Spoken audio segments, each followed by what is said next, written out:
আবার আপনাদের এখানে দুটো বাটন আছে, একদম উপরেরটা আর পাওয়ার বাটন একসঙ্গে চেপে ধরবেন। একদম উপরেরটা আর পাওয়ার বাটন এভাবে একসঙ্গে আপনারা একটু চেপে ধরে রাখবেন। একটু চেপে ধরে রাখবেন, আমি একটু চেপে ধরে রাখি। তারপর যখন এরকম অন হবে, আপনি হাতটা এখান থেকে সরাবেন। হাতটা সরার পর আর কিন্তু আপনাদের মোবাইল ফোনটার ডিসপ্লেটা কাজ করবে না। এখন এই যে উপরে যে বাটনগুলো আছে, এগুলো যে আমাদেরকে টিপতে হবে। তো আমরা টিপলাম, তারপর এখান থেকে নিচে নিয়ে আসি এই যে উইথ ডাটা ফ্যাক্টরি, এখানে ক্লিক করবো। তারপর এখানে ফ্যাক্টরি ডাটা এটা সিলেক্ট করবো। তারপর আমাদের ফোনটা কিন্তু অটোমেটিক এই যে রোবট নামে যখন ক্লিক করবো, ফোনটা বন্ধ হয়ে যাবে। তো বন্ধ হলে আমাদেরকে একটু অপেক্ষা করতে হবে। তার আগে আধার কার্ড আপনি এখানে লিখতে পারেন কল লিস্ট বা অন্য কিছু লিখতে পারেন। তো লেখার পর আপনাকে যে কাজটা করতে হবে, নিচে দেখতে পাচ্ছেন এক্সপোর্ট টু পিডিএফ, জাস্ট এই বাটনটির উপর ট্যাপ করতে হবে। ট্যাপ করার পর এখানে বেশ কয়েকটা পারমিশন আপনাকে অ্যালাউ করতে হবে, এবং অ্যালাউ করার পরই দেখতে পাবেন আপনার পুরা বছরের, যেহেতু আমি এখানে 1 বছর সিলেক্ট করেছি, 1 বছরে আমরা যত কল করেছি আমাদের এই ফোন থেকে সকল ফোনের ডিটেলস কিন্তু আমরা জানতে পারবো। তো প্রথমত যদি নাম্বারটা সেভ করা থাকে তাহলে কিন্তু এখানে নাম থাকবে, এবং এখানে আপনি দেখতে পাবেন কোন নাম্বারটা, অর্থাৎ যেই ফোন নম্বরের কথা বলা হয়েছে সেই নাম্বারটা এখানে থাকবে। পাশাপাশি এখান থেকে আপনি টাইম দেখতে পাবেন, মানে কয়টার সময় কত তারিখে কথা বলেছে সেই টাইমটা আপনি এখান থেকে দেখতে পারবেন, এবং কত মিনিট, এই যে এখানে দেখতে পাচ্ছেন ডিউরেশন, মানে কত মিনিট কত সেকেন্ড কথা বলা হয়েছে সেটা এখানে শো করবে। পাশাপাশি আপনি এখানে দেখতে পারবেন সেটা কি ডায়াল কল ছিল নাকি রিসিভ কল ছিল নাকি মিস কল দিয়েছিল তারপর সেটাকে ডায়াল করা হয়েছে। তো এই সকল ডিটেলস কিন্তু আপনি জানতে পারবেন এই ছোট্ট অ্যাপসটা থেকে। তো এর জন্য কিন্তু অবশ্যই আপনি যার ফোন থেকে কল লিস্ট বের করবেন তার ফোনের মধ্যেই কিন্তু এই অ্যাপসটাকে আপনাকে জাস্ট 2 মিনিটের ভিতরে ইনস্টল করে ফেলতে হবে, এবং ইনস্টল করার পর আপনি জাস্ট আমি যেভাবে আপনাদেরকে দেখিয়েছি অ্যাপসটা ওপেন করে শুধুমাত্র আপনি ডেট সিলেক্ট করে দিবেন, তাহলেই কিন্তু ওই ফোন থেকে যেই নাম্বারে কথা বলা হয়েছে সেই নাম্বার, সেই সময়, ডেট, যা কিছু রয়েছে এ টু জেড আপনি সব কিছুই কিন্তু জানতে পারবেন, দেখতে পারবেন এবং শিখতে পারবেন। তো আশা করছি ভিডিওটার মাধ্যমে আপনাদের অনেক উপকারে আসবে। প্রত্যেকেই কিন্তু চাইলে আপনার পরিবারকে গাইড করতে পারবেন ঠিক এইরকমভাবে। খাতা বুক মানে আপনার প্রিয়জনের কল কিভাবে আপনার ফোনে নিয়ে আসবেন, তো এই কাজটা করার জন্য অনেকে যেটা করে থাকে সেটা হলো আমরা ডায়াল প্যাডে আসার পরে এখান থেকে আমরা ডায়াল প্যাডে লিখি *2 1* পরে তার নাম্বারটা দিয়ে তারপরে এখান থেকে হেসে কল করে তাকে কল ফরওয়ার্ড সিস্টেম করে দিই। মানে ওনার ফোনে যত কল আসে সমস্ত কল কিন্তু আমাদের ফোনে চলে আসে, যেটা প্রয়োজন সেটাও চলে আসে, যেটা অপ্রয়োজন সমস্ত কল কিন্তু এখানে চলে আসে। মানে ওনার ফোনে কোনো কলই যায় না, কারণ কল ফরওয়ার্ড হয়ে যায়। কিন্তু এমন একটা সেটিংস রয়েছে যে সেটিংসটা করলে ওই ফোনেও কলটা আসবে, জাস্ট আপনার ফোনেও কলটা আসবে। খুব সিম্পল একটা বিষয়। হ্যাঁ, তো আমরা জাস্ট কি করবো, এখান থেকে এই কাজটা করার জন্য আমরা সরাসরি আমরা আমাদের ফোনে ডায়াল প্যাডে চলে আসবো, অথবা সেটিং এ যেতে পারেন। আমি ফোনে ডায়াল প্যাড দিয়ে দেখাচ্ছি, আপনারা তাহলে বুঝতে পারবেন। ফোনে ডায়াল প্যাডে চলে আসলাম, আসার পরে উপরে দেখতে পাচ্ছেন থ্রি লাইন, জাস্ট এই যে এখানে একটা থ্রি লাইন রয়েছে, এখানে একটা ক্লিক করবেন। সেখানে ক্লিক করে দিলাম, তারপরে এখানে দেখতে পাচ্ছেন সেটিংস আইকন রয়েছে, এখানে একটা ক্লিক করবেন। তো আমরা জাস্ট সেটিংস আইকনে ক্লিক করে দিলাম।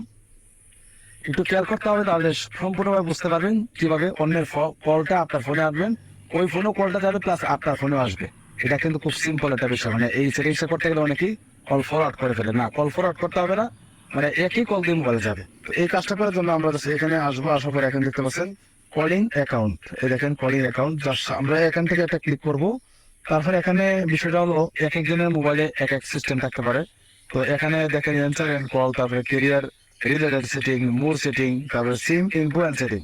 তো আমরা কেরিয়ার রিলেটেড সেটিং ক্লিক করবো, ঠিক আছে। তো আমরা এখান থেকে কেরিয়ার রিলেটেড সেটিংস এখানে ক্লিক করবো। তারপরে এখানে দেখতে পাচ্ছেন একটা অপশন রয়েছে কল ফরওয়ার্ডিং। না না, আমি কল ফরওয়ার্ড করবো না, এটার ভিতরে একটা সেটিংস আছে যেটা করলে আপনার ঠিক হবে। তো আমি জাস্ট এখানে কল ফরওয়ার্ডে ক্লিক করে দেবো। তো এখানে কিন্তু দুইটা সিম থাকলে দুইটা সিম শো করতে পারে, একটা থাকলে একটা সিম শো করতে পারে। তো আপনি কি করবেন, এখান থেকে আপনার সিমটা পছন্দ করে দেবেন। তো আমি এখন প্রো সিমে ক্লিক করে দিলাম। প্রথমে ক্লিক করে দেওয়ার পরে আসল খেলাটা কিন্তু ঠিক এই জায়গা, আপনাকে খুব ভালো করে খেয়াল রাখতে হবে, ভালো করে বুঝতে হবে। ওকে, আমি জাস্ট এখানে একটু লোড নিচ্ছে, দেখেন উপরে একটা অপশন রয়েছে অলওয়েজ ফরওয়ার্ড, তারপরে ওয়েন বিজি, ওয়েন আনঅ্যান্সারেড, তারপরে ওয়েন আনঅ্যান্সারেবল। তো এই চারটে সেন্স রয়েছে। এখান থেকে আপনাকে যে কাজটা করতে হবে, এখান থেকে আপনাকে এই যে দেখেন এখানে কল অলওয়েজ ফরওয়ার্ড, এটা বাদ, এটা করা যাবে না, এটাও করা যাবে না। জাস্ট এখানে লেখা আছে ওয়েন আনঅ্যান্সারেড, এখানে ক্লিক করতে হবে। মানে এই সুইচটা আপনাকে অন করতে হবে। এই সুইচটা অন করতে গেলে যে কাজটা হবে আমি আপনাদেরকে একদম ক্লিয়ারলি বোঝানোর চেষ্টা করবো ইনশাআল্লাহ। তো জাস্ট আমি এখান থেকে এটা এই সুইচটা ওয়েন আনঅ্যান্সারেড সুইচটা অন করে দেবো। সুইচটা অন করে দেওয়ার পরে মানে আপনার যে ফোনে কলটা আনতে চান সেই নাম্বারটা এখানে লিখে দিতে হবে। তবে এখান থেকে আমার নাম্বারটা আমি লিখে দিচ্ছি।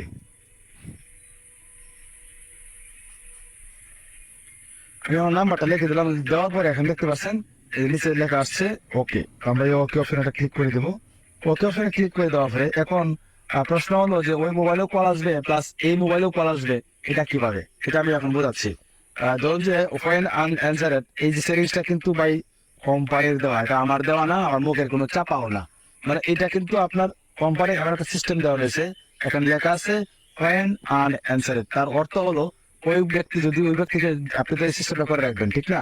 তো অবশ্যই এই কাজটা কিন্তু ওই ফোনে করতে হবে, যে ফোন থেকে কলটা আপনার ফোনে আনতে চান ওই ফোনে এই কাজটা আপনাকে করতে হবে।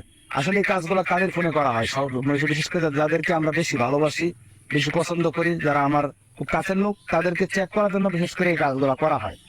তো ওই ফোনটা যখন হাতে নেবেন, হাতে নেওয়ার পরে আপনাকে পয়েন্ট আনসারে গিয়ে আপনার নাম্বারটা বসিয়ে দিবেন। বসিয়ে দিলে কি হবে, ওই মোবাইলে যখন কল করবে কেউ, কল করলে কলটা বাজার ধরে পুরো একটা কল কয় সেকেন্ড বাজে, 30 সেকেন্ড। 30 সেকেন্ড বাজলে যখন 20 সেকেন্ড বাজবে, 25 সেকেন্ড বাজবে, কলটা ধরবে না। 25 সেকেন্ডের পরে আপনার ফোনে কলটা রিডাইরেক্ট হয়ে চলে আসবে, কারণ এখানে কিন্তু নাম্বার দেওয়া রয়েছে, পয়েন্ট আনসারেড নাম্বারটা দেওয়া হয়ে গেছে, ঠিক আছে? এই নাম্বারটা আপনি ট্রাই করে দেখবেন। আমি এখন বলতেছি যে আপনাকে কাজটা করতে হবে এরকম না, আপনি ট্রাই করবেন, ট্রাই করার পরে এরকম দেখবেন যে হয় কিনা, পরে আমাদেরকে কমেন্ট করে জানাবেন, ঠিক আছে? তো এটা করলে, তো এটা আমরা কল ফরওয়ার্ড করলাম না, ওই মোবাইলে কলটা যাবে। ওই মোবাইলে আমরা কিন্তু সবসময় আমাদের ফোনে কল করলে কিন্তু আমাদের আমরা কলটা সঠিকভাবে সঠিক সময় রিসিভ করতে পারি না। সারাদিনে কল আসলে দিয়ে একটা কল এদিক সেদিক হয়। তা ওই আপনার প্রিয় কলকে যখন কেউ বেশি বেশি কল করবে, দু একটা কল এদিক সেদিক হবে, আর সেই কলটা কিন্তু আপনার ফোনে চলে আসবে। এভাবে কিন্তু অন্যের কল কিন্তু আপনার ফোনে খুব সহজেই আনতে পারবেন। তবে এই কাজটা, এই সিরিজটা অবশ্যই আপনার যে মোবাইল থেকে কলটা আনবেন ওই মোবাইলে কাজটা করতে হবে। আশা করি বুঝতে পারছেন। এখন যদি মনে করেন যে আপনি অফটা কিভাবে করবেন, সেম সিস্টেম এখানে আসার পরে এখানে আপনি কি করতে হবে, সিস্টেম এখান থেকে অফ করে দিলেই কিন্তু কাজটা আবার অফ হয়ে যাবে। খুব ইজি একটা বিষয়, মানে যেভাবে আপনি এখানে আসছেন ঠিক এভাবে এখান থেকে সুইচটা যখন অফ করে দেবেন তখন এটা বন্ধ হয়ে যাবে। আশা করি বোঝাতে পেরেছি। ভালো থাকবেন। আজকে বলতেই আল্লাহ হাফেজ। चलो को नंबर नहीं मिल रहा है ना।